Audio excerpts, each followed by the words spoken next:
Buen día a todos, a todas. Vamos a esperar un momento, por favor. Good morning, everyone. We're going to wait for a few minutes, please.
Muy buenos días, tengan todas y todos.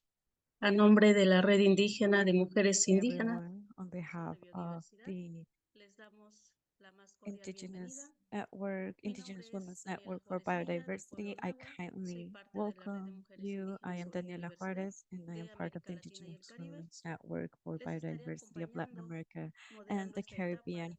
I will be fortalecimiento de joining you capacidades y with conocimientos de my las mujeres y moderation jóvenes indígenas into rumbo a this la session about COP16, this actividad que es apoyada strengthening por of la IDICLAC capacities y el for Foro Internacional de youth Mujeres and Indígenas, for Indigenous FPCI. youth and Hace unas women. semanas Just tuvimos el a few primer weeks ago, seminario en we línea had the first denominado online Pueblos seminar Indígenas y denominated el Indigenous reconocimiento de peoples sus and derechos the en el recognition Convenio of sobre la their Diversidad rights Biológica within y the el Marco Global CBD and Mundial the de Global una serie Framework de in 5 seminarios Montreal en línea que of a realizaremos. series of 5 online Hoy llevamos a seminars that cabo we el will segundo conduct. seminario en Today, línea we're holding de the la serie second one out of Fortalecimiento de the series, Capacidades the y strengthening of Conocimientos de las Mujeres y capacities and Jóvenes knowledge Indígenas of rumbo a la Indigenous women COP16, and youth hoy on the denominado path to Capacitación de la Estructura de la COP16, COP today y named del Convenio sobre la Training on Diversidad the Structure Biológica of COP from the y cómo CBD. participar con And jóvenes indígenas. we're going El to address objetivo how es can we participate fortalecer, as Indigenous potenciar e youth, incentivar how el can we desarrollo de empower, capacidades, incentivize, habilidades and y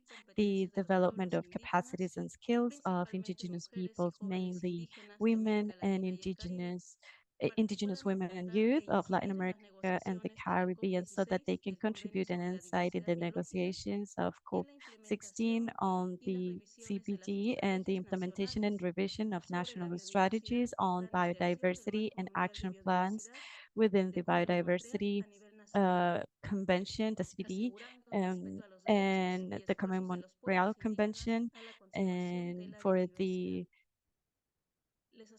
respect of the rights of Indigenous people. We have simultaneous interpreting services towards English and Spanish so that you can select the best language for you. The full and effective participation of Indigenous youth when it comes to biodiversity is fundamental. Soon, COP COP on the CBD will be conducted in Cali, Colombia, and young men and young women need to know how to impact. It is important for us, the youth, to participate. And in order to do so, today we will be joined by Abigail, Kitma, Sumak, Bastidas, and again, we want to let you know that we have simultaneous uh, interpreting for English and Spanish. And to start, we'll give the floor to our sister Sumak Bastidas, who is from the Quechua Puruhá people, who would delight us with the Mojito song dedicated to the grandmothers and grandparents and the crops and care and protection of biodiversity. Please, sister, go ahead. Buenos días con todos y con todas. Muchísimas gracias a Good la red. morning, everyone. Thank you so much for inviting me. I've just shared the track. Would you please be able to play it for me? And good day to all of the sisters of the region. Yes, 1 second, please.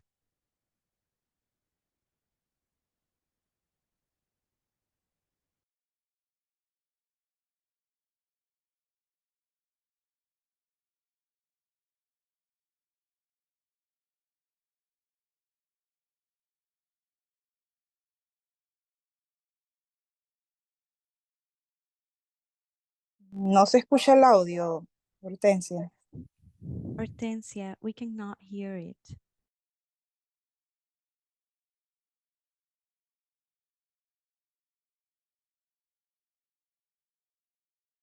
Si no, ya lo haría a capela. Lo siento. Otherwise, I will just sing it.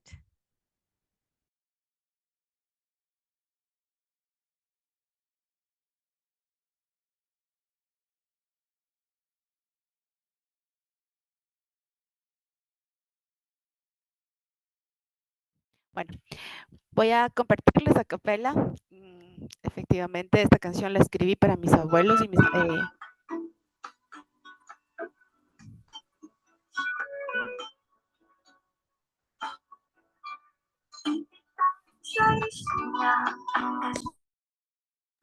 No.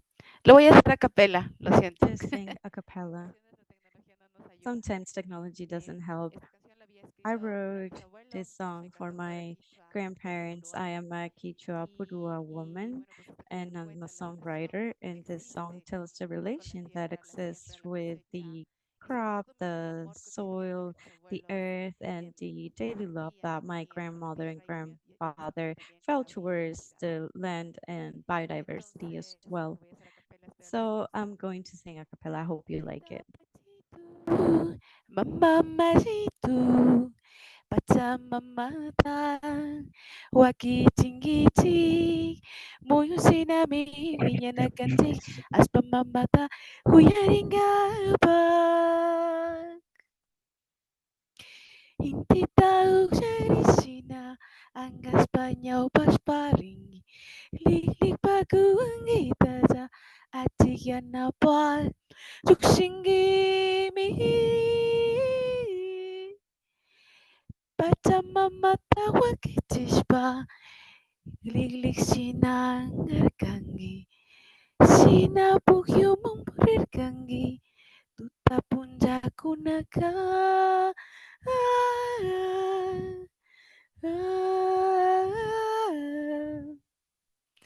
Warmiku alanita Mamita turisisita Achiga siku miski Niku miski jashungu pishkangi Warmiku alanita Mamita turisisita Achiga siku lili Shungu Pishkilla, Shungu Pishkangi. Hey, hey. Ahí les compartí un poco del extracto, This pero is the song. I hope you liked it. I am very sorry that we were not able to play the entire track. Muchas gracias, hermana. Thank you, sister. Ahora le damos la bienvenida Now we're going to y la welcome palabra a and nuestra we're going to give hermana the floor Florina López Miró, our quien sister es Florina coordinadora Lopez de la Miro, Red coordinator de of Mujeres the Indígenas sobre Biodiversidad Indigenous de Women's América Network Latina y for el Caribe del Biodiversity pueblo of Kuna Latin de Panamá. America and the Caribbean from the Adelante, hermana Panamanian Florina. Kuna people. Go ahead, please, Sister Florina.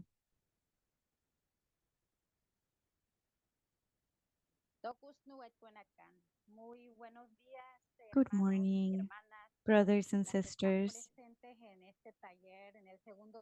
that are attending the second workshop of the online workshops that we are organizing Land is Life. First of all, I would like to thank them for all of that support that we're being given in order to conduct these trainings, which for us is extremely important. And seeing all of the organization being put into this preparation for the COP16 is very important for us to see all of that and beyond all of that in the different scenarios and spaces where we are always holding dialogues, conversations, and having this participation. And having the youth participation in all of this is key because the idea is to start or continue encouraging and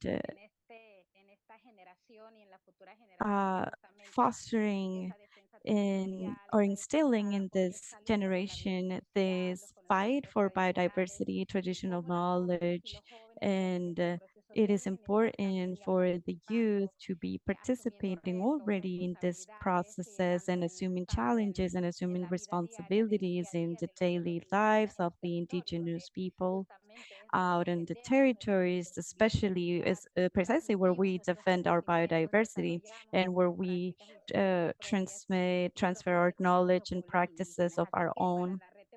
So for the Indigenous Women's Network, it is extremely important to be conducting and joining this training process for the youth so that they can continue fighting, so that they can continue following the traces that have been left by our ancestors and that we continue to build into this fight. So I would also like to thank all of the facilitators joining us today and in the first workshop where we also saw and addressed the participation of indigenous peoples and the role that and how this role has generated a lot of progress in the acknowledgement of the rights of indigenous peoples and indigenous women and the indigenous children as well and youth because they are the ones that will assume these challenges in the future. So I'll leave you in the hands of the experts who will be intervening. I want to thank Abigail, Daniela, Mr. Onel, Masardule, Hortensia, Landis Lives team, the people from the network for continuing to work on this. So I wish you all the success and welcome all of you. And I welcome you all. Thank you, sister. I'm very glad to be able to greet you through this means. And we see that we have people joining us from Latin America and the Caribbean and other regions in the world. And that is the result of the work that has been conducted by people from FEMI, Landis Life, and undoubtedly the Indigenous Women's Network for Biodiversity. To get into the topic, we are joined by Onel Masardule from the Kuna people of Panama, CEO of the Foundation for the Promotion of Indigenous Knowledge. He is a graduate in science with studies in chemistry and specialization courses in sustainable development, phytotechnology for treatment of industrial affluents. He has a wide experience in the promotion of the rights of indigenous people, especially in environmental matters. He has been responsible and coordinator of environmental projects. He is the technical secretary of the Indigenous Forum of Abigail, FPCI, and he is an Indigenous representative for Mesoamerica in the Committee of Participants of the FCPF. He has conducted consultancies for the government of Panama, Mexico, El Salvador. He's cooperated with Germany and academic entities. He will be talking to us about the structure of the CBD, mainly regarding COP, the Conference of the Parties. We want to make the most, we want to take this opportunity before giving him the floor. We want to take this time to let you know that the presentation will be sent to you in English and Spanish. So don't share your email address. It's not necessary. You will be getting it in your inbox. Thank you so much. And Brother Onel, the floor is yours. Thank you, Daniela. And thank you all of the sisters that are allowing me to share my knowledge and information about the CBD. First, Daniela,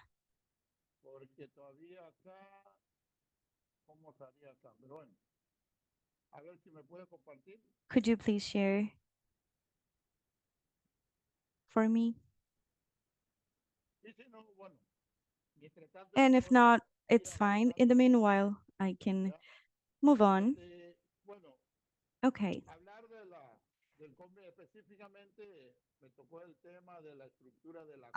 I'm going to talk about the COP structure.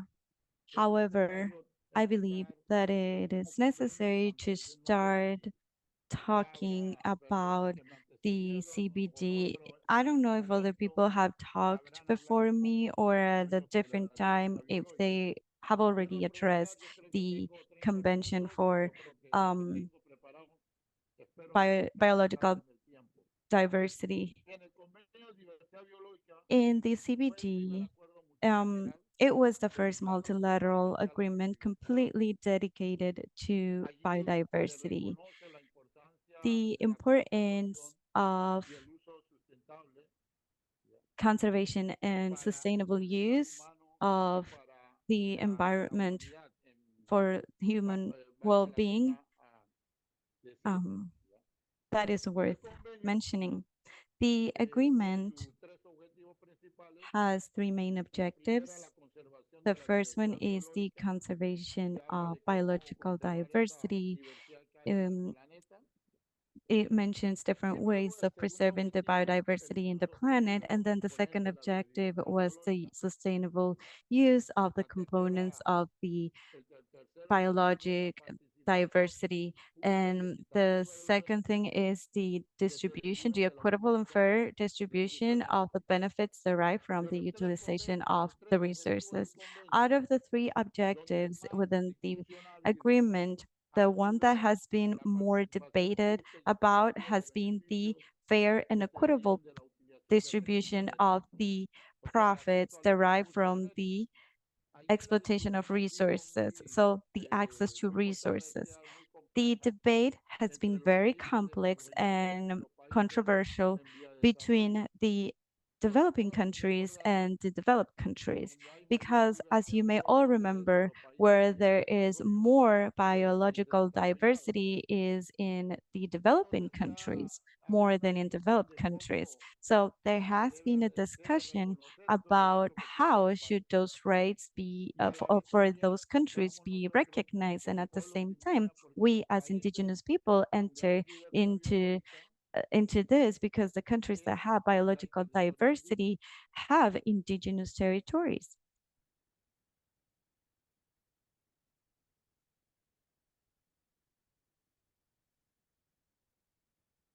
We got cut off.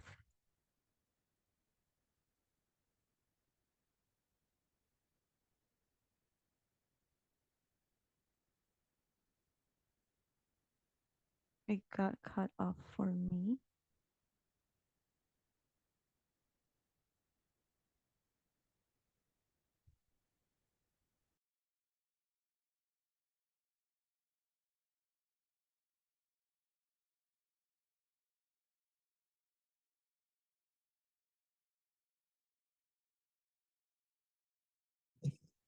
Creo que se le fue la señal al señor Don Mazar. That Mr. Lost his connection.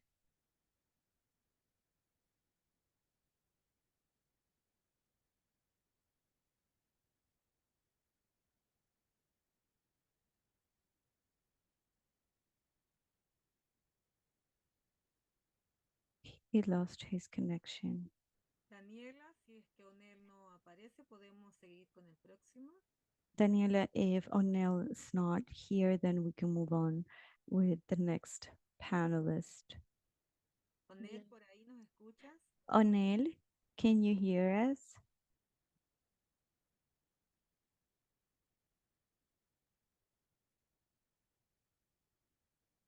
Ya se está conectando, ya se está reconectando. He's connecting right now. He's coming back.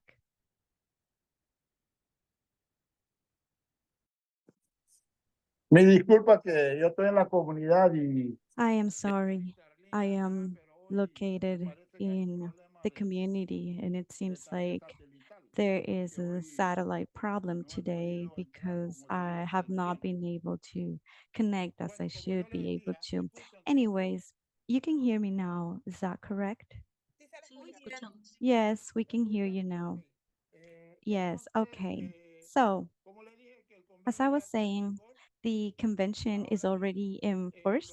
Now, the background, I want to talk to you about this. In 1998, PNUMA, which is the United Nations Program for the Environment, established a special experts group on biological diversity in order to analyze the necessity of developing an international agreement. UNEP in English. So then an ad hoc working group was established with technical experts for the conservation and sustainable use of biodiversity in 1989. These experts took into account the necessity of sharing the cost and benefits among the developing countries and the developed countries. Therefore, the work of this group ended in May of 1992 in the Nairobi conference, where the text that was agreed upon was approved. The text of the Convention on Biological Diversity. So in June of 1992, the Conference of the United Nations on the Environment and Development was celebrated, known as the Earth Summit in Rio de Janeiro in Brazil, where a series of commitments were adopted in regards to the environment. On June the 4th of 1993, after the Earth Summit, the Biological Diversity Convention was open for its signing. Oh no, before that, I want to say that in that conference of the United Nations on the Environment and Development, also the Convention on the certification was also approved, and on climate change. There were 3 conventions approved. And if you want to know more details about this, I placed links in the presentation so that you can read more about it. But what I do want to emphasize is that in 1992, when the Biological Diversity Convention was adopted, the Indigenous people's topic enters in Article 8J and Article 10C. These points are proposed by Canada, but since there were countries or regions in Africa and Asia that up until now, many of them do not acknowledge the indigenous peoples, they propose that instead of saying indigenous peoples as well, for them to only say local communities. That's why in 8J originally mentions knowledge and and practices of indigenous communities and local communities, because when it says local communities, they refer to indigenous peoples not formally acknowledged by their countries. And that's for the African and Asian regions specifically, not Latin America. That's why these topics, that regards indigenous peoples and communities, local communities, is inserted in the Diversity Convention. And that's the reason for those terms appearing there initially. And yes, there has been progress. Now they have adopted the concept of indigenous peoples instead of local communities. Now let's talk about the structure of the agreement, the convention. It has the following organs: the conference of the parties, that is the maximum body or the maximum instance to make decisions, and it is integrated by the governments known as the parties, or the countries that have adopted and ratified the Biological Diversity Convention. And they get together every 2 years in order to assess the progress and to determine the priorities and to adopt the future work plans. In such meetings, called COP, the Conference of the Parties, representatives of the parties, observers, and other relevant actors also participates, or stakeholders, like institutions, companies, and observers.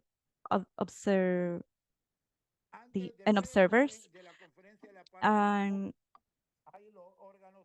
aside from the COP, there are these subsidiary entities like the SBSTTA, that's the short name, and that is the subsidiary body of scientific, technical, and technological assessment, SBSTTAs in English. So they hold meetings every year, and they provide technical, scientific recommendations for the implementation within the convention or for the convention. The parties participate, observers, and other relevant stakeholders, indigenous peoples, also participate in such meetings.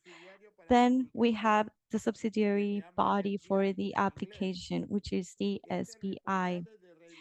They are responsible for the revision of the progress in the implementation of the agreements that are accepted or adopted in COP. And they also analyze or they try to find the best mechanism to improve the implementation of such agreements and to strengthen such implementations. And they also monitor how the protocols and conventions are operating. So before moving on, we will have then conference of the parties, which is the maximum decision-making organism. Then there are the subsidiaries, which are the SAPJA, which provide technical and scientific recommendations for the implementation, for the adoption, for that to be adopted by COP. And then the subsidiary body for the application, SBI, which is in charge of seeing the implementation, monitoring the implementation, to analyze the compliance and to find the difficulties and finding the best strategies for the implementation of such agreements. After that comes then the secretariat, the executive secretariat. Right now, it's working or operating in Montreal. Its main function is to assist governments to apply the convention and the work plans, to organize meetings, write drafts, and elaborate other documents with international organizations, as well as the compilation of information. It's led by the executive secretary, which right now is a German woman. She's now the holder of the secretary, if I'm not mistaken. Then we have the work groups, which are established in order to address specific matters that come up in the moment. They tend to be ad hoc, meaning uh, they tend to be conformed by volunteers, and the work group works within a determined time. You know, the mandate is given to them for 1 year or 2 years, and periodically such mandate is renewed when necessary, and it is open for the participation of the parties and the observers. These work groups create recommendations for COP, as we have the work group on the access to and participation to benefits. It's not working currently as the mandate finalized and they already have a result. Another example we can provide is regards the work group that corresponds to us as Indigenous peoples, the work group on for Article 8J. It is the only group that has more than 20 years of being established, as it was created in 1998. When the mandate was finalizing, COP adopted or provided a new mandate with more matters to address, with new work plans. That is Article 8J, that work group that's still working, and they held their last meeting last year in Geneva. And the other work group for protected areas created in 2004, that one's no longer working because they finalized their mandate. Therefore, the work group of AJ article is the only one that's still standing. And I think they will address them in COP, in the next COP. Now they are requesting it to become a subsidiary body instead of a work group.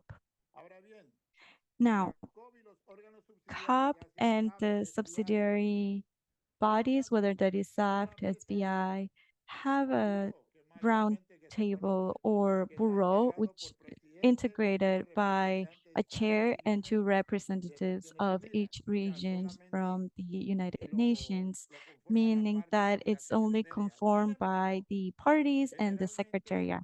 However, generally, because of the incidents that we've had as Indigenous peoples, we've held meetings with the Bureau, and with Indigenous representatives in order to address the matters that are being debated on Indigenous peoples and the support that they require or we require.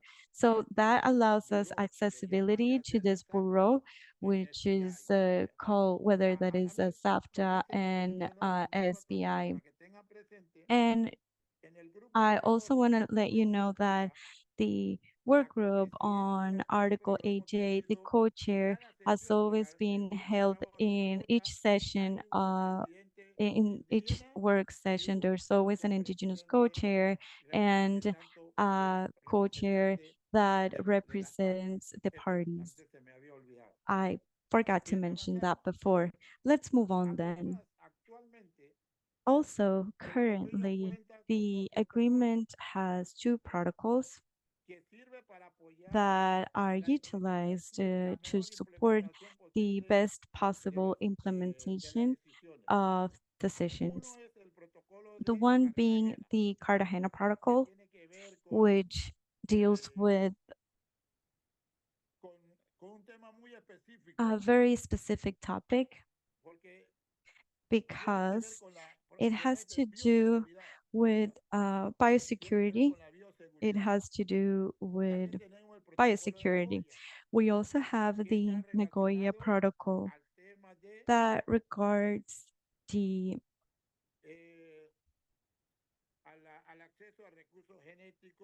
genetic resources access and the equitable distribution of benefits. Likewise, there is a supplementary component to the Cartagena Protocol, which is called the Nagoya Kuala Lumpur Supplementary Protocol. so that the countries can implement the convention in an appropriate manner, there are different implementation mechanisms that you can see right there. Right now, we don't have much time, but there are strategies, national action plans for biodiversity, and the national reports. The countries need to send the national reports on the cooperation, financial mechanisms, associations. There are many mechanisms for the implementation of the convention. What is important is the financial mechanism for us.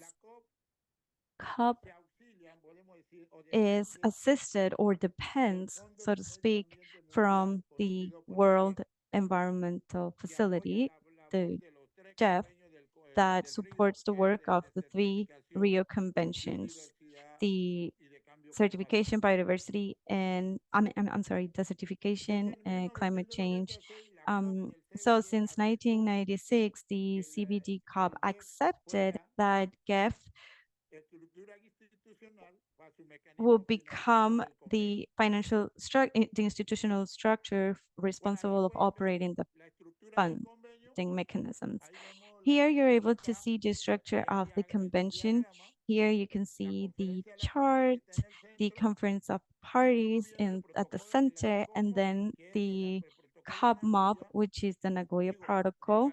I'm sorry, the Cartagena Protocol, the Biosecurity Protocol, and in parallel, there is the CBD COP, the Nagoya Protocol, also. Then comes SABSTA, the work groups, SPI, the SPI table, which is the bureau, and the SAFTA bureau, and then the secretariat. The photos that you see is the prior secretary, and then we have GEF, which is the financial mechanism of the CBD, of their CEO, which is the former Minister of Environment of Costa Rica. And lastly, the structure of the convention. In order to make the most of the moment or momentum, we can see the structure. This comes from the page of the convention. You can see the structure of the work on biological diversity. I believe this is a photograph of the last AJ in Geneva last year. These are our colleagues from last year. I don't know if you have any questions at this point. Thank you so much. I know I was fast because I didn't want to lose my connection, so I went fast. Thank you so much, Brother Onel. We are leaving the questions for the end. Hopefully the connection will have mercy of us so that you are able to continue sharing more information depending on the questions or comments that we get. Thank you so much for sharing your knowledge. We know that you have been following up specifically all of the processes and local negotiations, national processes and negotiations that have to do with the application and impact of the CBD and everything that that entails, which are many topics and is important, and it's important to know its structure. So thank you so much for sharing with us all of that trajectory that you've had. Now, let's give the floor to our sister, Abigail Kitman, who belongs to the Climate and Biodiversity Program in TEBTEBBA. She is a young leader of the Ibaloy people in the north of Philippines. Some of her responsibilities include the monitoring and participation of national policies and global policies processes currently within the CBD, and more recently in companies and human rights, which are relevant subjects for the indigenous people. She coordinates the participation of TEBTEBBA in relevant networks for the defense of indigenous rights.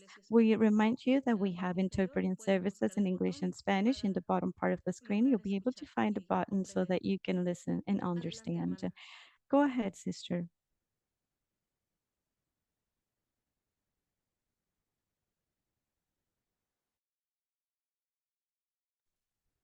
Okay, I hope you can hear me now. Hello, everyone. So let me just set up my screen and oh, okay. You will share. All right. Thank you, Hermana, Hortensia, and thank you to I can say maybe my elder Onel in the IFB because he has been there from the very beginning, and I'm also learning from him and from other colleagues from IFB. Can I see a raise of hands for those who have already attended one CBD meeting? I know that I see Rihanna is here. But are there others who have also been able to? Okay, maybe everything is new. Everyone is a lot of people are new. Okay, so I'm not going to give a very structured presentation. Hortensia, maybe I can share my screen so that it's not in PDF. And I think I'll also be quite quick. Okay. Hortensia, because it's not showing full screen, maybe I can share from my end.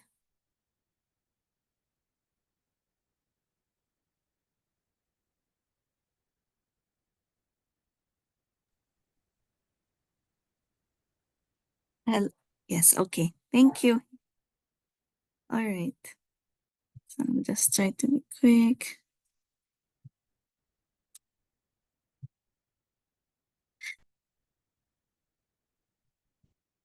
Okay.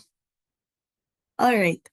So again, I started so I'll not be sharing a structured presentation, but if you want a more maybe detailed one, if there's time, maybe I can also share.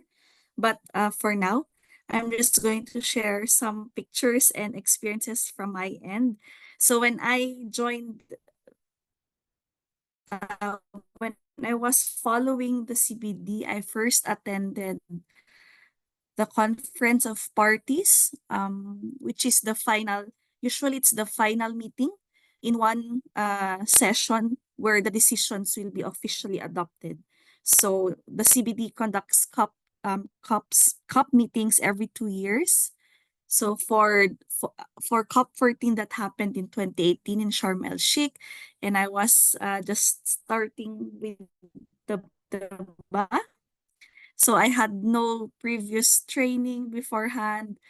I did not, I was not aware what to prepare and everything. I was just told, oh, you should go. So when I went there, it was very overwhelming as I guess a relatively young person. So I was in my early 20s at that time. And actually, there were times that I think I cried because I thought during these meetings, there's a lot of agenda items. So there's a lot of topics where the countries and or parties and the observers have to discuss. And because I didn't have any focus, I tried to follow everything. And they all happen. Sometimes they can happen on the same time. These meetings you see on the upper left on my screen. That's how the meetings usually go. So there's a table, a seat for each country who ratified the convention. And then at the back, there are spaces for observers. So observers would include Indigenous peoples and local communities caucus, there's women's caucus, youth caucus, there's the civil society, CSO caucus. There's also, I think, academe and others.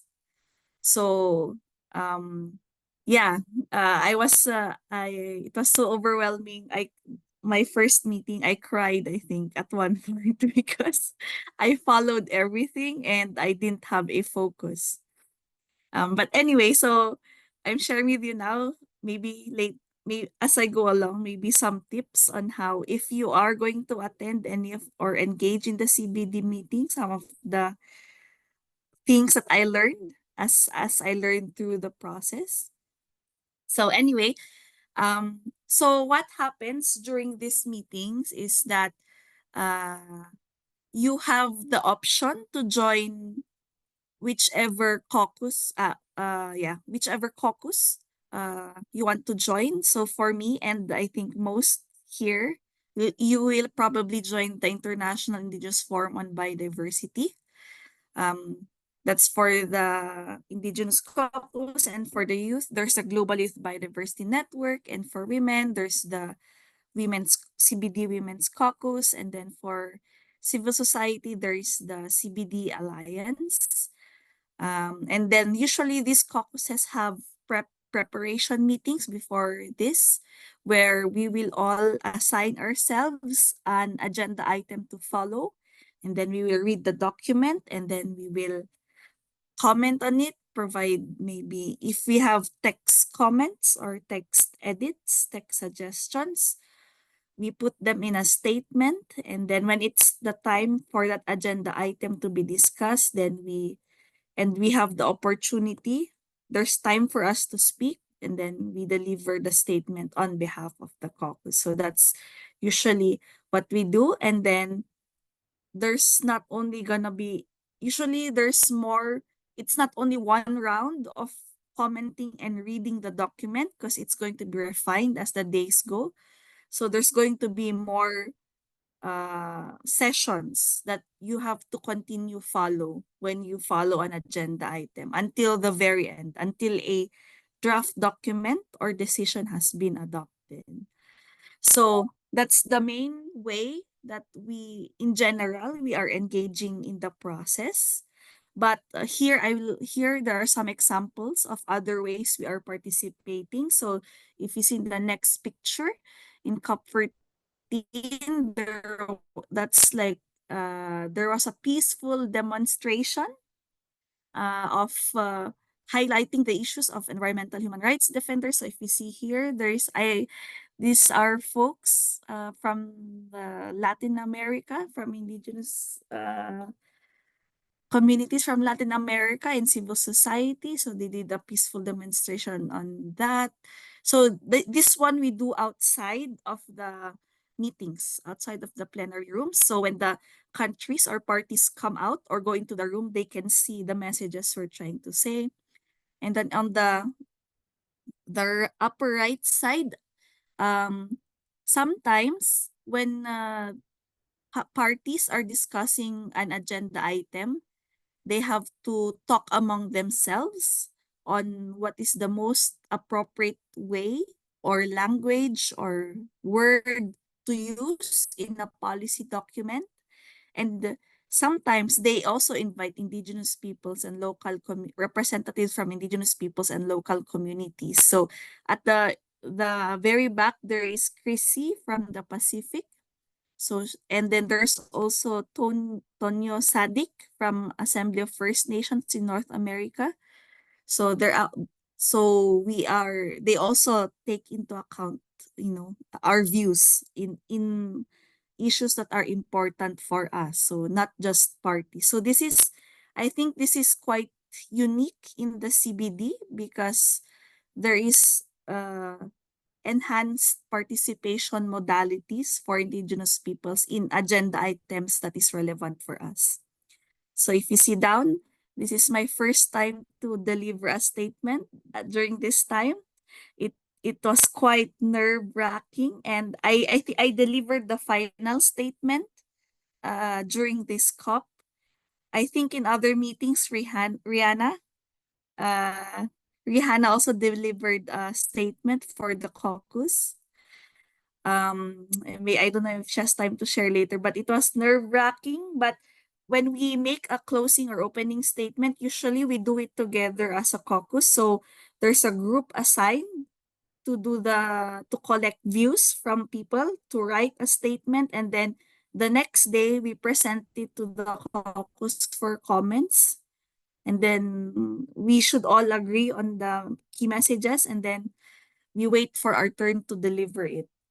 So on the next one, that is, those are members of the Global Youth Biodiversity Network. They're also really good in making strong statements. One of the lady is now the coordinator for the Women's Caucus, I think. So if you're interested to join there, you might be seeing her.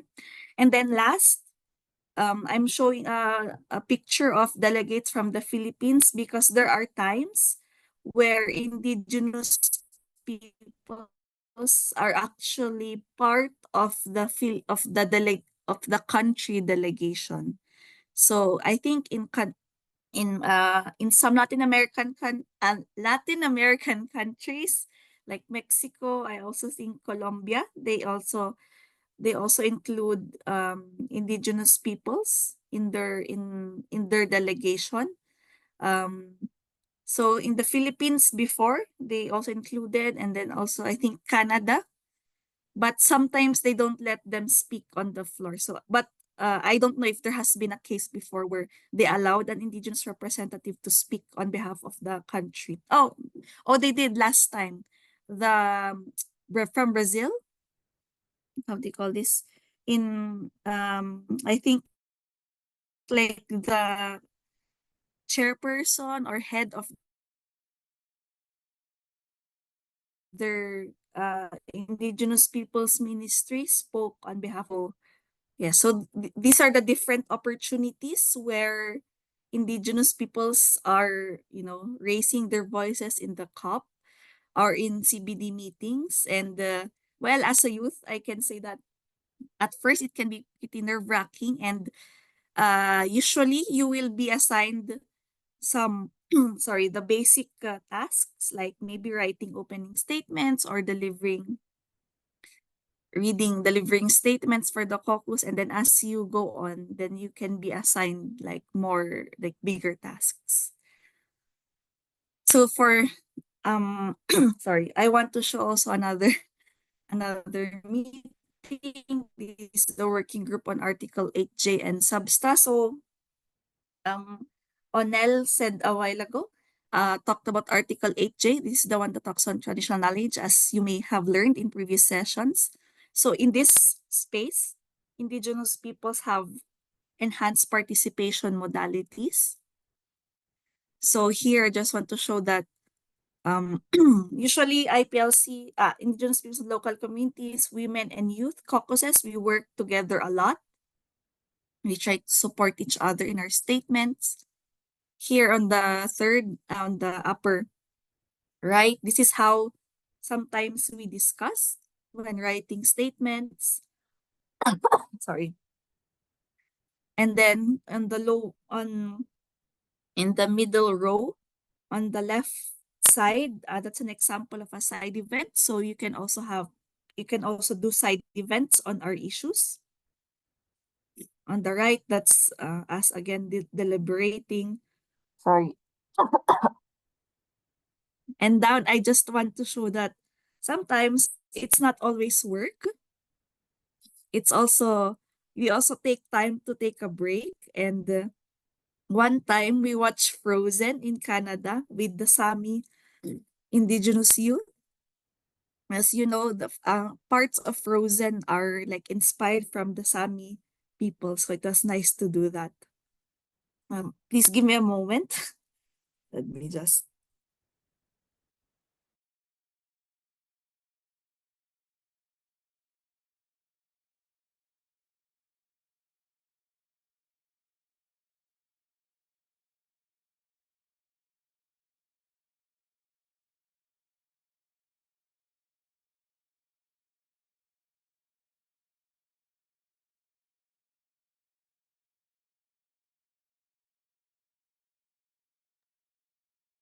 Sorry about that.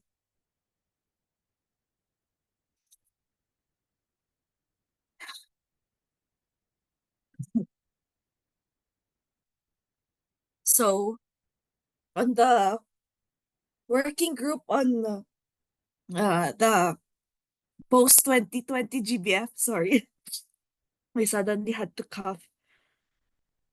The way that I engaged was I assisted in facilitating IFB discussions. I was part of the negotiation team for IFB, and the one I handled was on participation. Part of what we do is taking notes because we have to assess which countries or parties are supporting us or which countries have confusion on what we're trying to say, and we have to talk to them after. So aside from that, other ways where indigenous peoples and youth are engaging, where we again had some demonstrations. So this is the one on the right side was by the Global Youth Biodiversity Network, and then the messages that they were trying to say is, we should be responsible ancestors. So that's very relevant for us as Indigenous youth. It's a message that we have been trying to say. Lower left is a youth, Indigenous youth from the Tulalip tribes in Washington, and he was recording a message for, I think, Biodiversity Day with the Global Youth Biodiversity Network.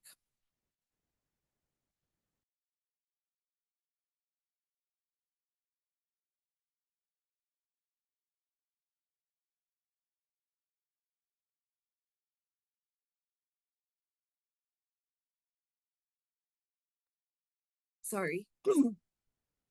And then on the lower right side, this is the Asia caucus. So within the IFB, we also meet as a caucus. So if you're engaging from Latin America, you might join the Latin American caucus as well.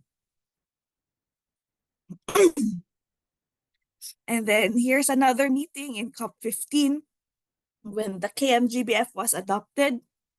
So this time it was very stressful as well. So as you see in the upper left, sometimes we have late night meetings. So some of us can get tired during the meetings as well. So sometimes you have to you have to rest. And then on the upper right, this is the Indigenous IFB and the Youth Caucus who are following the resource mobilization discussion, and it's very intense. So these were the times where we were going home late, like 11 p.m. or 1 a.m., etc. We were the last ones to go home from the venue, but actually some of the parties actually appreciated that we also stayed until the very end of the discussions. And then it also kinds of put pressure on them because they know that we are watching what they are saying and seeing if they are supporting their constituents or not. So on the lower, on the middle row, this is also us making a statement on the communications. As you can see at the very back, there are no people anymore because it's very late. And it's us giving our thanks to the Costa Rica delegation for supporting us.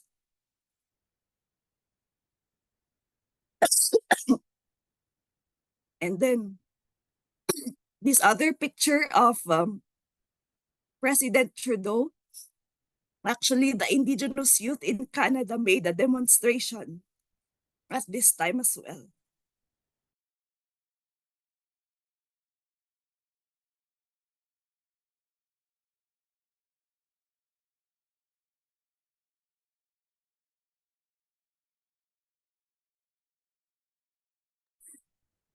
So, and then the picture at the bottom, that's an example of how we are also negotiating. So sometimes the parties do let us speak even during specific negotiations, which is actually, I think, something different from the CBD as compared to other processes as well.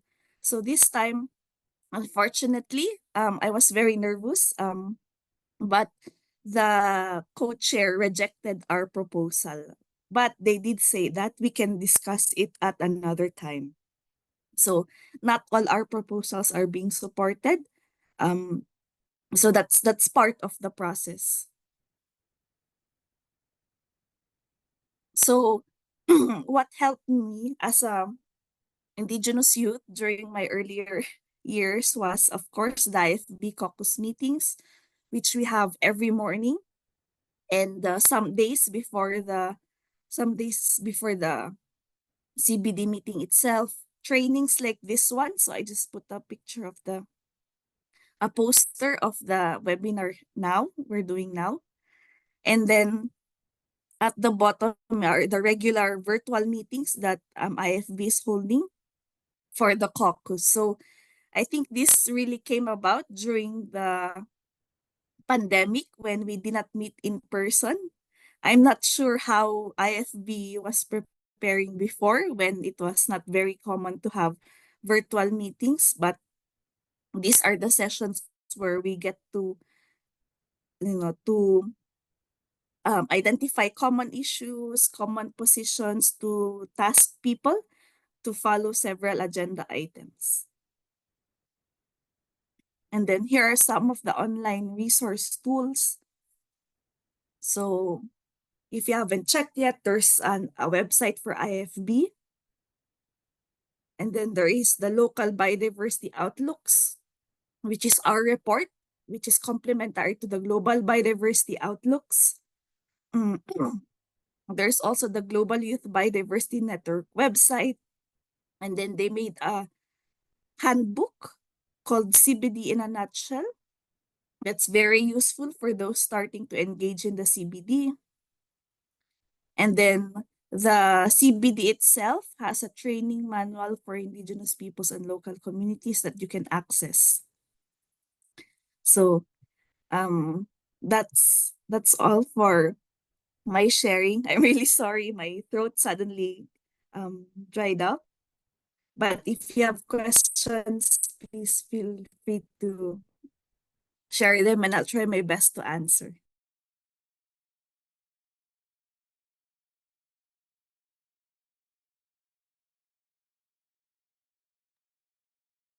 Muchas gracias a la hermana Abigail Thank por you, compartir Sister Abigail, for sharing your experience as a young woman.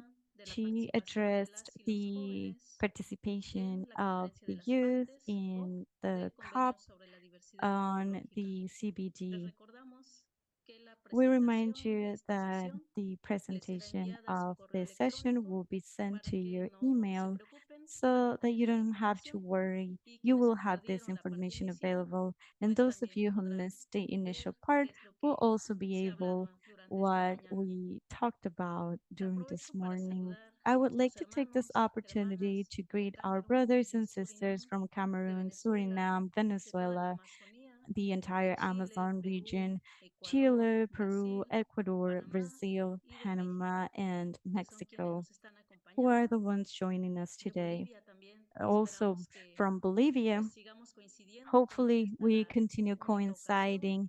Hopefully this will not be the only occasion. Hopefully the paths will continue to intertwine and collaboration continues. We're gonna now give the floor to our sister Sumak Bastidas, who in the beginning already welcomed us with her chant. We were able to connect with our ancestors, and undoubtedly her participation in her community and nationally and internationally as well has been very important. So Mag Bastidas is an engineer in tourism and natural areas. She has two master degrees in public policies and local development. She was the national coordinator UNB of the component of Indigenous peoples Nagoya Protocol, genetic resources associated to traditional knowledge of the PNUD, Jeff, Director of Intersectoral Articulation for Family Farming Agriculture from the Ministry of Agriculture, and she's currently an associate of the Social Safeguards Program and Environmental Safeguard Program for Climate Change and Food Security from the World Food Program. Go ahead, sister.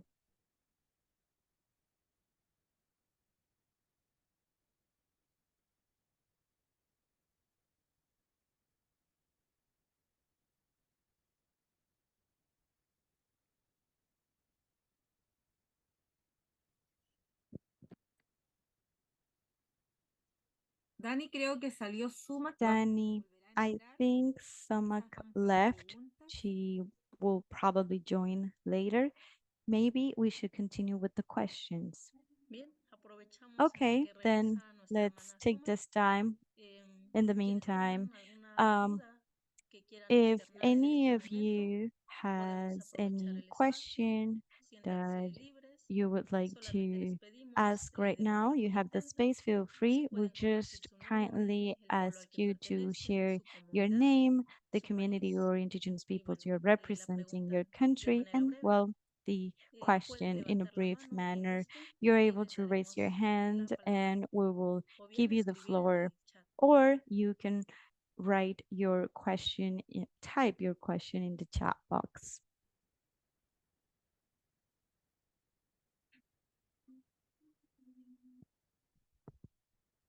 The chat box says, my question for Brother Onel. There is a hand raised and someone's also typing a question in the chat box. While they type it, we're going to give the floor to Rihanna Thomas.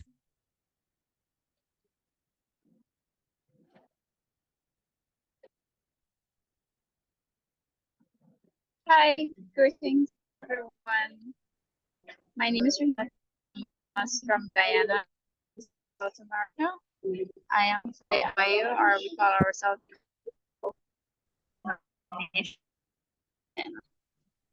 My question is towards for Abigail. Kitma.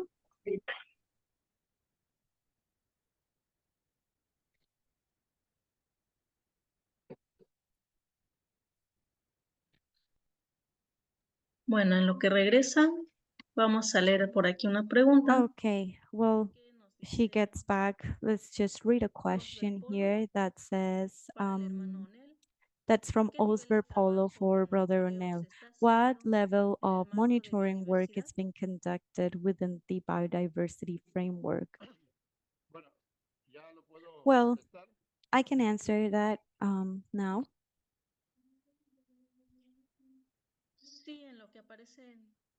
Intervenciones. Adelante. Yes, go ahead, Onel. Yes, I think that the monitoring, or one of the implementations of the convention of the CBD in the beginning is being conducted by the indigenous peoples, because we have requested the parties in the report that they draft, because they need to write a report on the progress and implementation, that indigenous people need to participate. They are not taking into account, they're not considering us as indigenous peoples in some cases, but in others they do. So the idea that we have for monitoring is to have a parallel report from the indigenous peoples so that we can see the compliance level of the agreements related to the rights that us indigenous peoples have. This is the monitoring that is being proposed, I'm sorry, to follow up on the compliance of the agreements. I don't know if that was clear enough.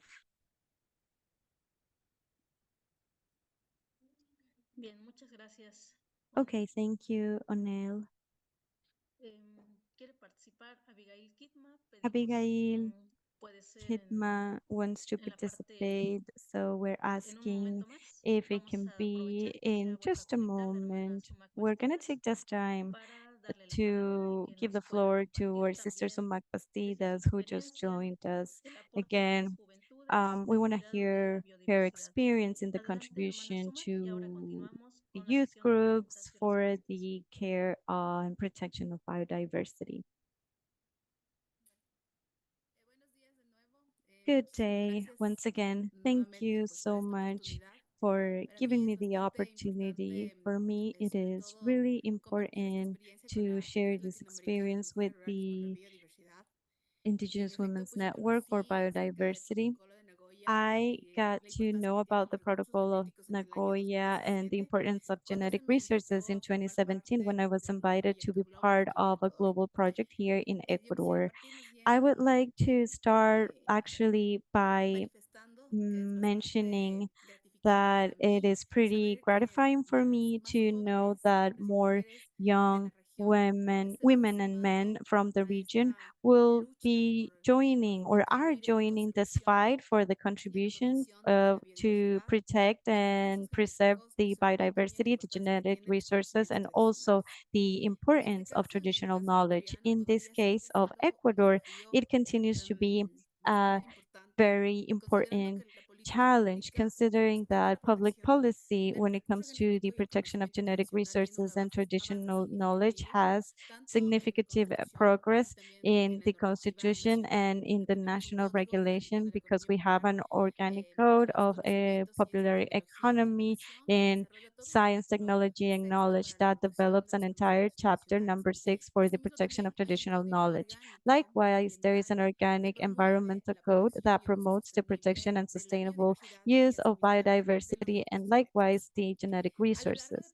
Along my entire experience as professional, as a woman, as an activist, and also because in 2021 I was the vice president of the community group of my community, I concluded that the protection solely and exclusively of genetic resources and traditional knowledge does not precisely contribute to the economic sustainable development of the communities. I consider that these regional policies that will be developed and that obviously the Latin American network has contributed to needs to be accompanied with strategies that allow the dynamization of the economies of the local communities. I remember that when I wrote my master's degree thesis, which I made as a protocol for my community, one of the leaders of the community told me, I'm not going to eat, I'm not going to give education to my children just by taking care or protecting my knowledge, the ancestral knowledge that I've acquired. One of the grandmothers said, I obviously did that for my parents, and I've been learning to do this since I was very little, but that has not contributed or helped me to strengthen the economy. So the suggestion there is for other strategies to be aligned in to bioeconomy so that that can contribute to the and also a contribution to the implementation of agroecology or agrodiversity, and with the purpose for of this traditional knowledge on the one side to be protected, conserved, transferred obviously to the new generations, and to see how this knowledge can contribute to the improvement and dynamization of the family and local economy, and then of course the sustainable development of a specific community. There have been significant progress in Ecuador. A national legal framework was implemented to contribute to the protection and sustainable use of genetic resources. However, in my country, we have 14 nationalities and 18 indigenous peoples. Approximately right now, it is 2 million of us indigenous peoples, but unfortunately, the resources are very limited still. On behalf of the environmental national entity, which is the Ministry of Environment, and also the National Service of the Defense of Intellectual Property, that contribute to a voluntary deposit of ancestral and traditional knowledge. So the communities, the work of the participation of the communities has still been very limited, and for that we need a national political will, and especially it is that falls on our co-responsibility, and then the fundamental role of you, the youth, that are also contributing from your activism, from your own actions as agents of change in your communities. The community council of the communities needs to include, absolutely needs to include in their work agenda. In the case of Ecuador, we have 1 year to exercise our governance. I don't know what that looks like in the rest of Latin America, but it should be included as part of the work agenda. The conservation, protection of traditional knowledge, and especially a way in which it can dynamize the economy. The communities, in our communities, we also protect the sustainable use of the water and the mountains, and obviously the um,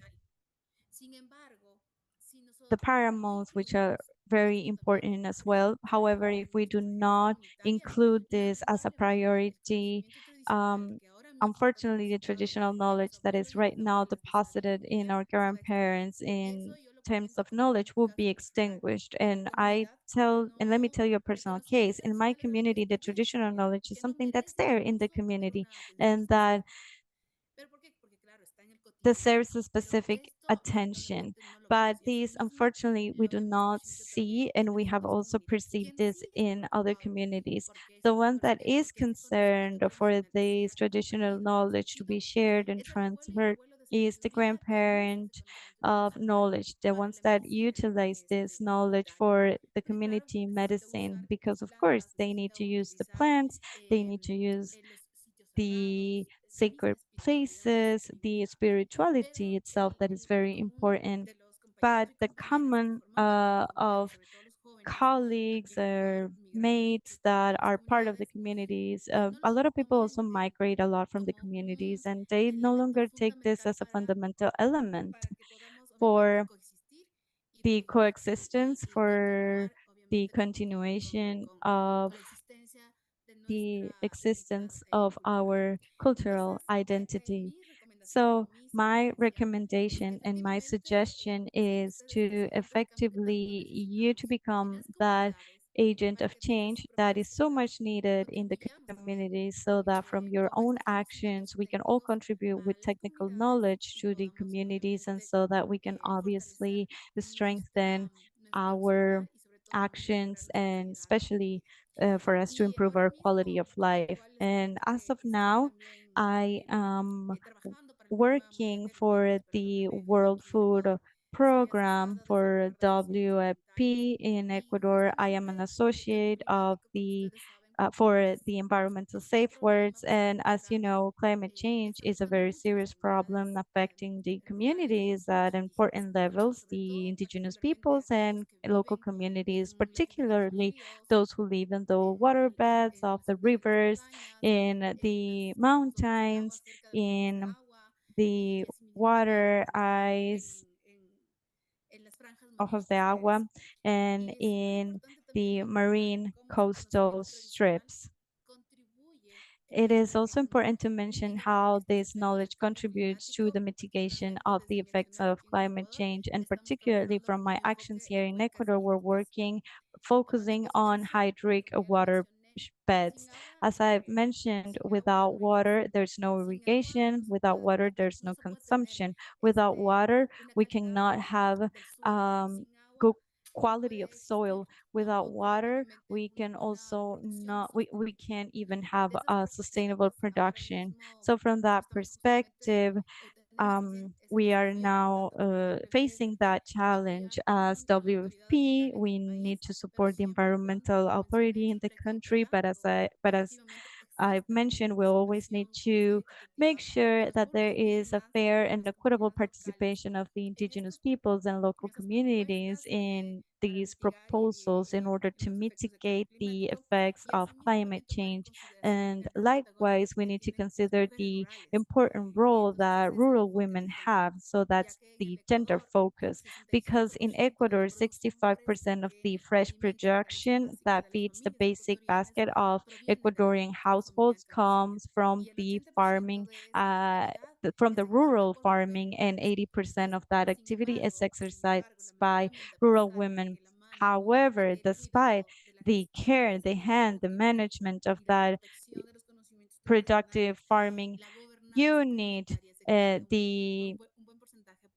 the governance, the community governance in great part is exercised by women, there is still a huge gap on inequality in terms of time, work, and in terms of the access to microcredits for strengthening their economy. So it's an entire cycle.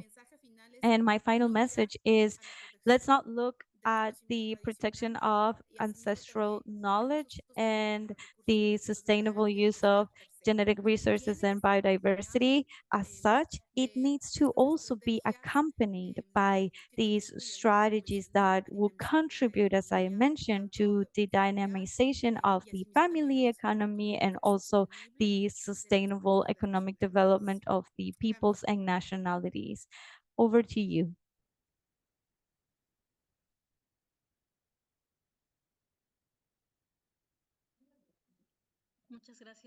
Thank you, Sister Sumak. That is a great trajectory that you have detailed to us with your entire community work, which has also been very important at a regional and international level. It's great what you're doing, and we know that you've been working together with other stakeholders, and that also strengthens the processes. We've had a very rich morning while addressing all of these topics. Brother Onel has spoken about all of the structure of the COP, the conference of the parties, the CBD. Abigail also shared with us about her participation and the participation of the youth within the different COPs. And now Sumak provided us information about the importance of the youth contribution from different point of views, from every from the different trenches of everyone, and how this work has been intertwined, and how the importance of this preservation has been emphasized, and how indigenous women and men in an harmonious coexistence with the Mother Earth has been developed. We encourage you to continue in this dynamic of questions and answers. As I've said, please share your name, the country that you belong to, and the community that you belong to, and briefly state your question. I was seeing that there was a hand raised around Abigail. I don't know if she still wants to share a comment with us. She included something in the chat, but if she wants to raise her voice right now, she can go ahead.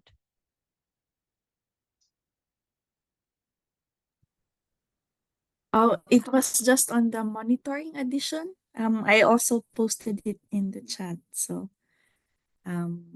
basically I just wanted to add that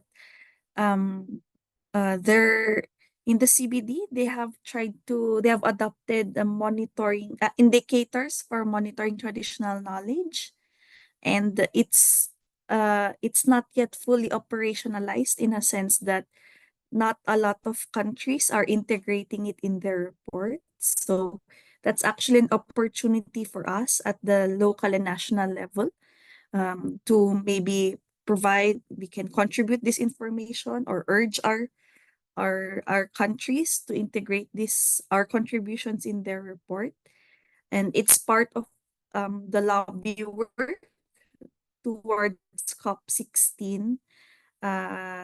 We are trying to have land tenure and land use change as one of the headline indicators, relevant for Target 22, also Target 3 and others. yeah, that's something that we are looking forward to negotiate with in COP16.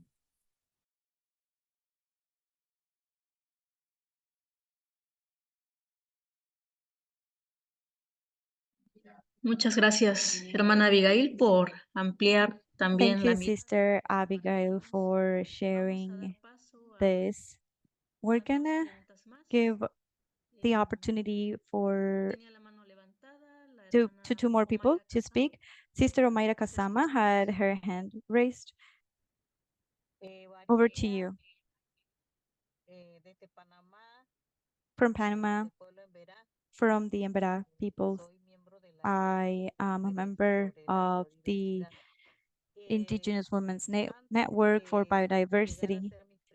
Before asking my question, I do want to share with you the fact that in Panama, in us Embera women are working on the Amari platform, which is the Embera Artisan Women's Network, and precisely traditional knowledge is part of the public policies that us Indigenous women are managing with. And when we talk about the generation of economic resources in our territory, well, that has to do with the strategic formulation that are related to these traditional knowledge. We're also talking about an invisible agenda. Many times it is us women, the ones that are restoring knowledge, the ones that are restoring forests, and just when the transfer of the because of the flooding of the hydroelectric, then my community and Betty, where we're working on the restoration of those trees that were not existing anymore. And today we have more than 100 hectares of parcels that are restored. And the question is focused on how can we certify that knowledge that we're already utilizing in the Embera territory, how to achieve that certification. And many times we wonder, what are certifications for? And as Omaira, when we are together, we do wonder, do we need that certification? Because I've many times heard Onel and Florina talk about this matter. However, I do believe that we actually need a certification so that the role that we're playing, as Indigenous women are playing in each of our territories. So that's where my question is going when it comes to certification of what we're doing in Panama.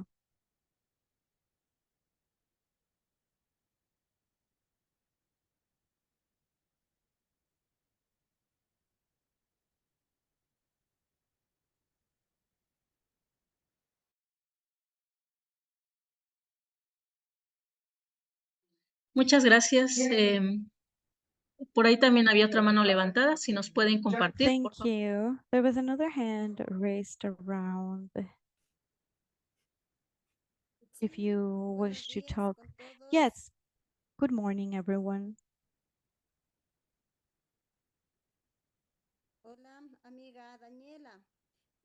Daniela, one question would be, will there be a possibility of presenting in COP16, or giving a presentation in COP16? And if there was such opportunity, then how could we do that?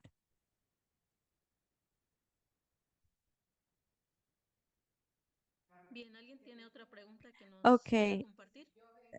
Does anyone else have another question that you would like to share?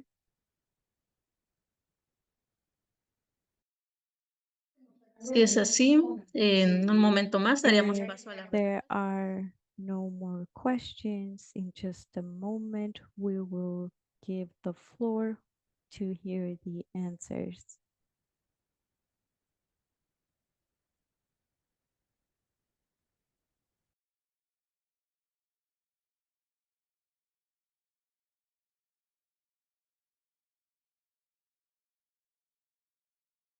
Buen día, Daniela, ¿me permites?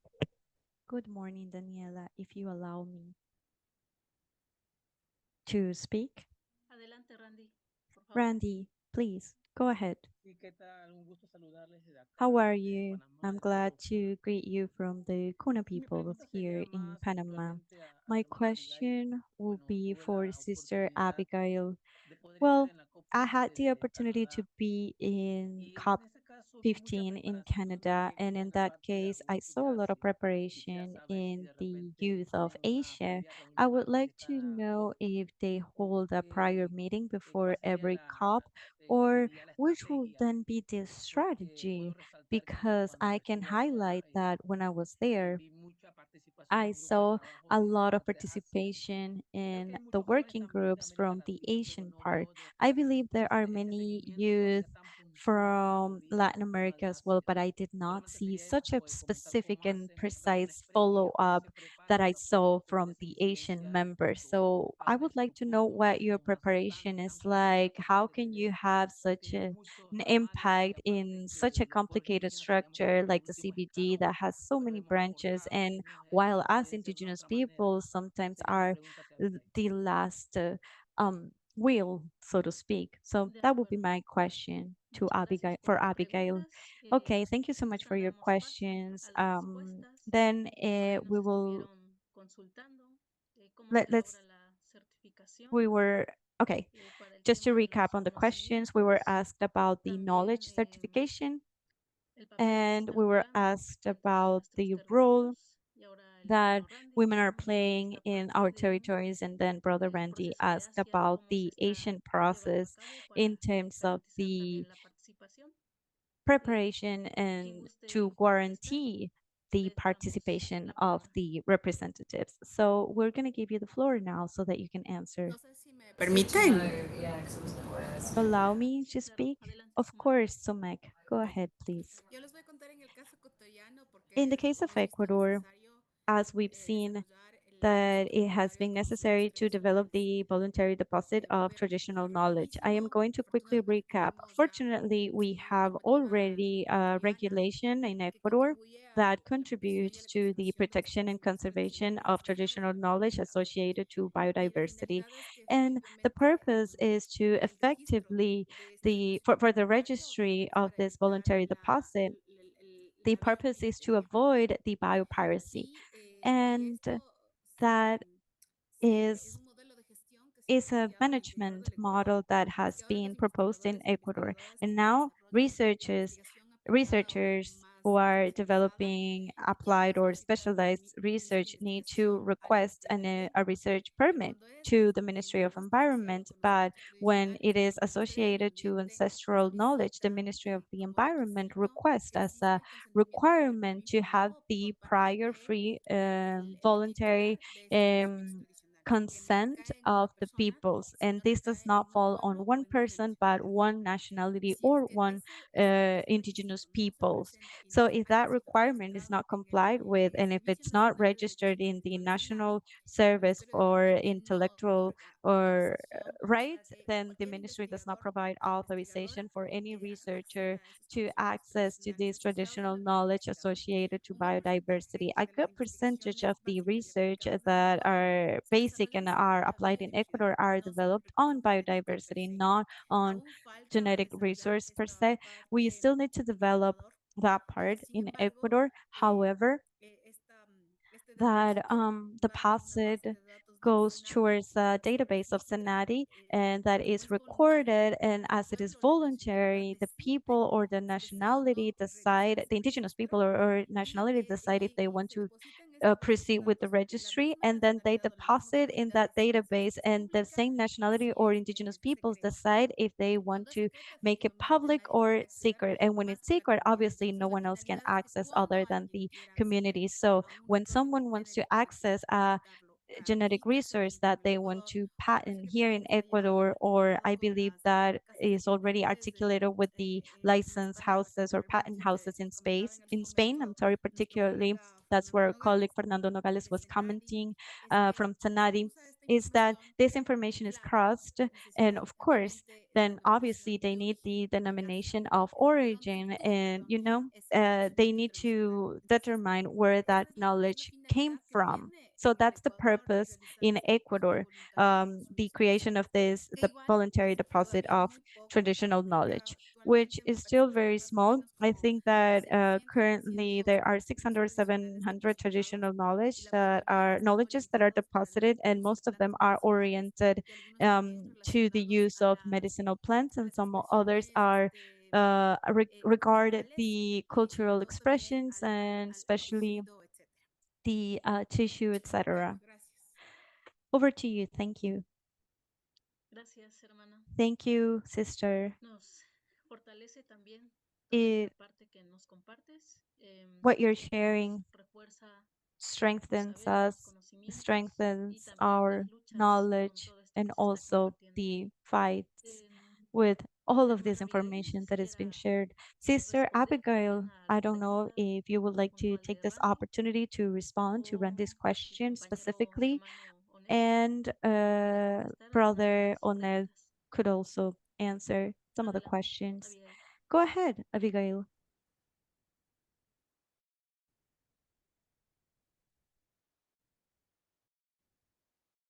Yes. I don't know if we had a chance to speak last cup, but thank you for your question. For Asia, actually, we don't have a regular preparatory meeting, but do not. I think each caucus can also have each their strength. So, for example, the Asia caucus maybe are more active with looking at the document and the policy side, uh, because a lot of the meetings are actually uh, the plenary has interpretation, but some of the other meetings are conducted purely in English. So that is one limitation. The second is that each caucus has its own strength. So for Asia, we can be active maybe in the caucus, in the negotiations, in the document, but actually we don't have much strength in influencing countries. So as if I don't know if you've noticed, but not a lot of Asia countries support the indigenous peoples caucus position, but there's a lot from Latin America, and that's because of the connections of the Latin American caucus members to their different countries. So actually, I think I believe we're complementing each other. And then one thing to note is that from COP 14 to COP 15, that was 4 years. So it extended, and there were a lot of virtual meetings and in-person meetings that was happening about the KMGBF. So it's some of those in Asia, we were able to attend from the very beginning. So that's why it may seem that there is a focused attention or strategy. So the strategy is not specifically for Asia, but it's the IFB strategy. But there were a lot of newcomers coming in at certain period, and there's a lot from Latin America, which is a good thing. But of course, it's going to be difficult if you come later in the stage. Then it's harder for the newcomers to catch up. So it's not a specific Asia caucus strategy, but I think it's the strategy of the IFB, and it just happens and it depends on who's able to follow from the very beginning to the end to become more knowledgeable about the strategy. So yeah, I hope that helps to answer your question. Thank you. Muchas gracias, hermana Abigail. Para ir cerrando, Sister Abigail, and we are getting close to the end of this seminar, this session. queremos también aprovechar We para would externar una also pregunta like to para el hermano Onel. ask a question que nos dice or qué from temas brother, centrales no, for de la brother agenda Onel. de las It says, organizaciones what indígenas central se llevará topics a la in the COP16? agenda Y of the bueno, indigenous organizations también will be taken to Ángel tiene una mano COP16? And levantada y then con esto Angel has podemos his cerrarnos la sesión hand de raised, and preguntas y with this, we will respuestas. be closing the Adelante, Q&A Ángel. section. Please go ahead, Angel.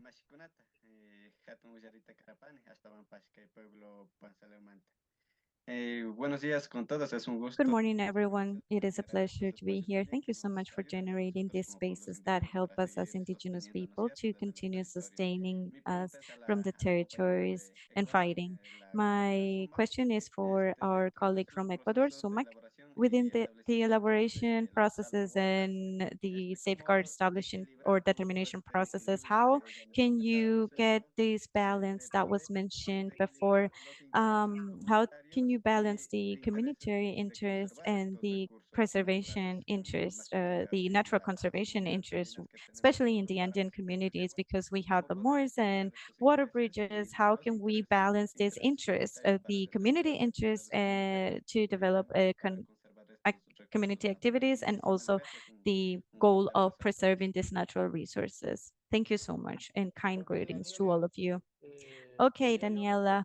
I could answer to that. Yes, of course. Go ahead. I have another meeting after and they're waiting. Yes, and let's just make the most of this moment so that you can give us the closing remarks as well. Okay. I believe that when it comes to the debate, the negotiation, the COP16 negotiations, I think that the priority will regard the approval of the indigenous people's proposal that mentions that the working group for AG to become a subsidiary organ or body of the CBD. Because if we continue as an HA working group, there will be a point where the parties decide not to continue with it because they have that faculty of saying, okay, the mandate has ended. And if it's a subsidiary body, then it is already part of the agreement. So it's much harder to eliminate it. And that also allows us to have more security. We can be more certain that that all of the activities will be conducted.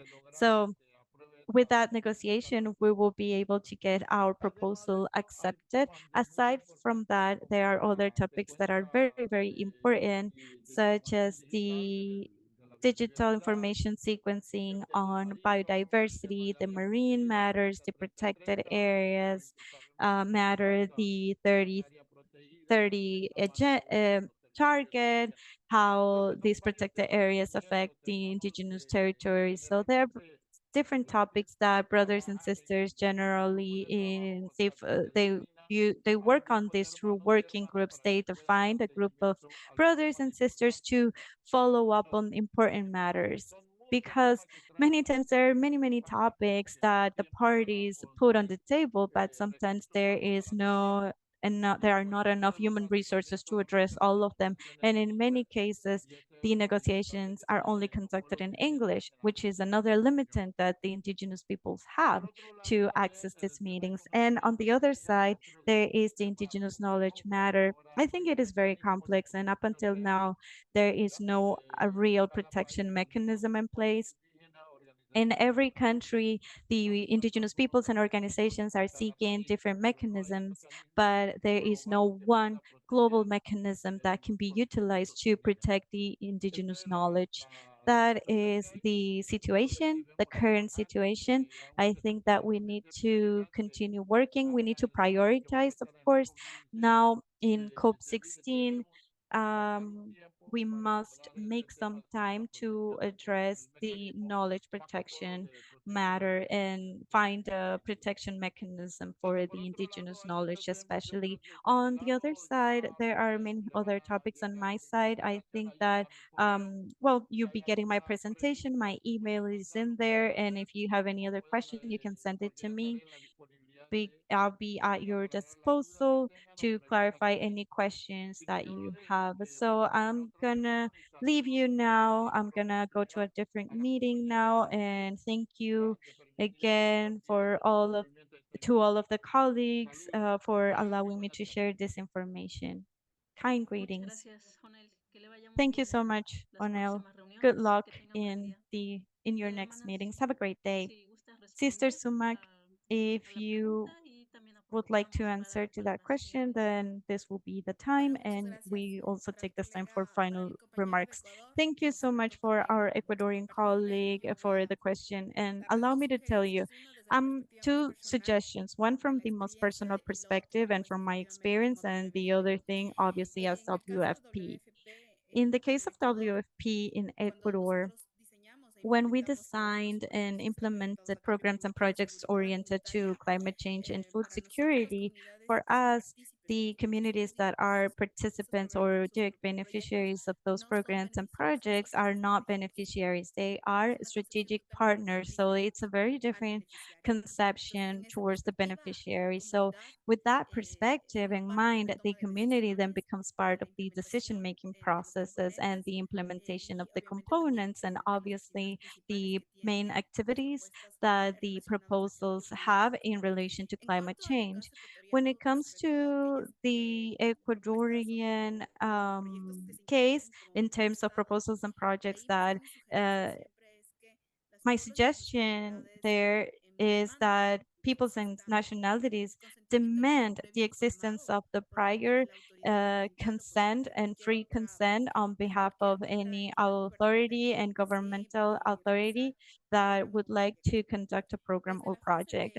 From the pre-design phase and also in the design phase and in the implementation phase, because if in one community you get there and someone shows up and says, we want to implement a project or program in the benefit of, if you don't know who that is going to benefit, then instead of contributing to the strengthening of the community, it can actually harm. So that is why it is very important to take into consideration that whether that is a researcher or a private company or a cosmetics company, a pharmacy company, or even when it comes to clothing companies, these external stakeholder will have to request the prior informed and free consent. And we need to protect. It's not that we are selfish as Indigenous peoples, but unfortunately sharing the information in a very open and solidary manner also can cause obviously biopiracy. And my final conclusion is that any is for any of you who will participate in COPE, that participation definitely needs to have a more holistic approach and participation, and should not only focus on the genetic resource protection. Us as a region need to take a look at the regional policy or the global policies from a more wider and from a wider perspective and a global perspective. And of course, participation needs to be democratized, and we should go and participate in the spaces the same community stakeholders, you know, and for English not to be a constraint for us to be able to contribute from our experiences in such negotiations. So that was all. Thank you so much for the invitation, and I'm gonna leave my email in the messages. Have a great day and my best wishes for you. Thank you for inviting me. It was a pleasure. Thank you, Sumak. We're now going to give the floor to Sister Abigail for her to give us closing remarks for this session. I guess we're sharing, well, I'm sharing and maybe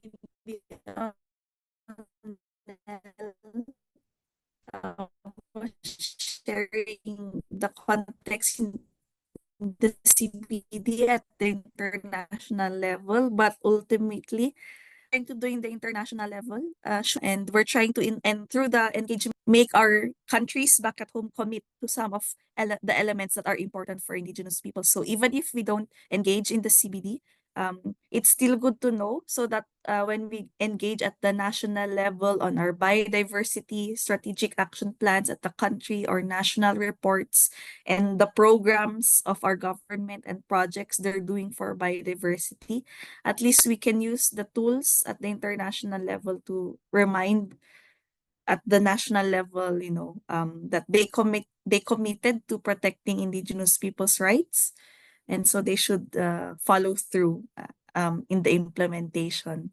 So that's, I think, one thing we can take away from our engagements. So thank you. Muchas gracias, hermana Abigail. Aprovechamos para saludar a quienes nos escuchan. Thank you, Sister Abigail. We want to once again greet all of you who are joining from Guatemala, Colombia, and the other countries that we have previously mentioned. We're going to give the floor to our coordinator, Florina Lopez, and afterwards to Hortensia Hidalgo. Thank you, Daniela, and thank you for all of the presentations that you've given, and also for giving us your time, for sharing this experience, this knowledge, and this working process that you have been conducting from your own spaces, your own levels. I believe this is a very important contribution, and especially as we are on the eve of the CBD COP, I think that I think this is a good tool that we're given to have a full and effective, good quality participation in terms of our proposals, as always. And I, and for all of the main stakeholders, in this case, multilateral institutions, the countries, the parties, the states, to listen to us, the youth, the women, so that we can create alliances in this process, because they are highly important in these participation and negotiation processes. So I would like to thank you from the Indigenous Women's Network for Biodiversity, Latin America and the Caribbean. I want to thank you for this experience sharing space and training space. I want to thank FIMI and Landeslife for allowing us to get to this point and for giving us the opportunity to share knowledge and experiences. Thank you, Daniela, and the entire team. Thank you.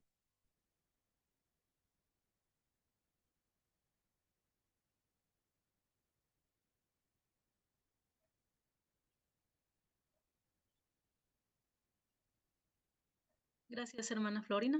Thank you, Sister Florina. We're going to give the floor to Hortensia Hidalgo, who also actively participates in the RMI. I want to thank you all thank you to the panelists. Thank you so much for the beautiful melody that's also being provided to us by Sumak. And thank you for raising your voice for the defense of the lands and the territories and resources. Thank you so much for your words. Dear Abigail, thank you so much for your participation as well. It is an honor to have you joining us from so far, thanks to technology. We've seen you get here from since you were very young, and you're now turning into an expert on these subjects, and that satisfies us a lot. That makes us very happy. Thank you, Onel, as well, for joining us with his contribution and knowledge. His contribution has been very important for the new generation. So thank you to all of you for participating and attending this activity. This is the second online seminar out of 5 that we will be organizing as the Indigenous Women's Networks for Biodiversity in Latin America and the Caribbean. In our social media and in our website that I placed in the chat, you'll find the following dates so that you can participate. And the importance of the Indigenous youth that are today aware of the fact that their territories and the world is going through are going through a crisis. Therefore, the indigenous activists are key actors, key stakeholders for the protection of biodiversity. We highly appreciate the indigenous youth from the different regions of the world, because we know that you are making great efforts to deliver your perspectives, and having that, and we need to have that priority. We need to prioritize hearing your voices as well. That's why it is important to contribute into different dialogues and political agendas as youth. And that's why this capacity strengthening is being conducted, so that we can give the tools to incite and impact at the national, local, and international level. So I send you kind greetings from the Aymara territory, from the north of Chile. Thank you, Daniela, so much for facilitating this space. Thank you. We are now going to take a group photograph. Please turn on your cameras. The more, the merrier, so that we can take this photograph and have a proof or memory of this session. Please turn on your cameras. Let's take the first shot. Greetings from Venezuela. Greetings from Venezuela, from the Amazon. Greetings to the entire Amazon. Thank you.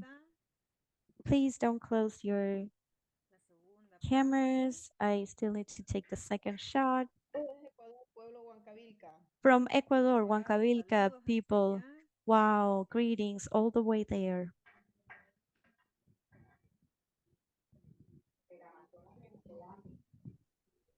Ahora sí está. There we go now. Thank you so much. Kind greetings to all of you. Have a great For the day. interpreter. Gracias. Feliz Muchas tarde. gracias a todos. Hasta otra oportunidad. Gracias. Adiós. Adiós. Thank you all. Thank you for this opportunity. Hortensia, ¿nos quedamos unos minutos más? ¿Qué piensas? ¿Sí? Sí, sí.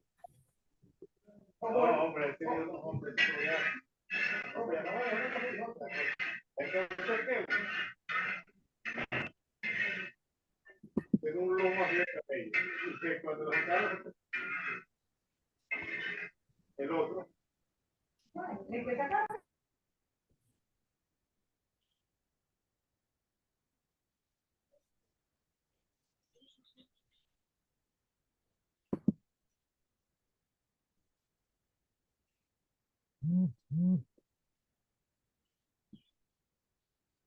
Bueno, hasta pronto, nos estamos saludando.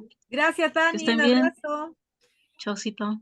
Chao. Gracias, Daniela. A Gracias, ustedes Daniela. también. Abrazos. Qué bueno verte. Sí, me dio gusto ver a varios. Sí, te queremos ver pronto. Sí, por aquí andamos y claro, ahí andaré también cerca. Abrazos. Saludos, bonito día. Saludos. Chao.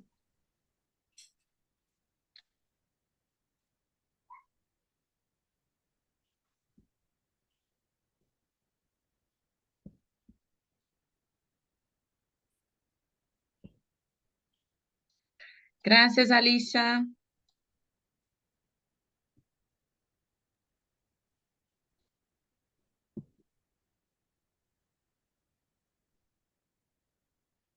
Casi. No. Casi.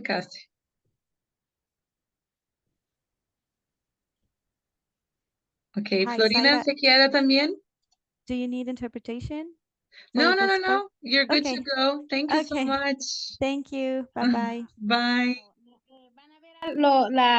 Asuntos técnicos, cierto, es que hay otra reunión de FIDA con Mesoamérica y ya empezó.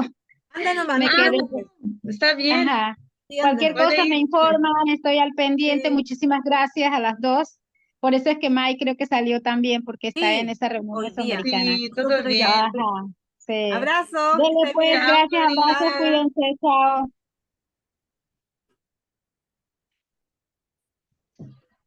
Ok, ¿qué piensa? ¿Cómo pasó, Hortensia? Bien, espérame, un segundo. Yo estoy grabando, dejo de grabar. Yo también. Espérate. Mm, ¿Qué pongo aquí? también.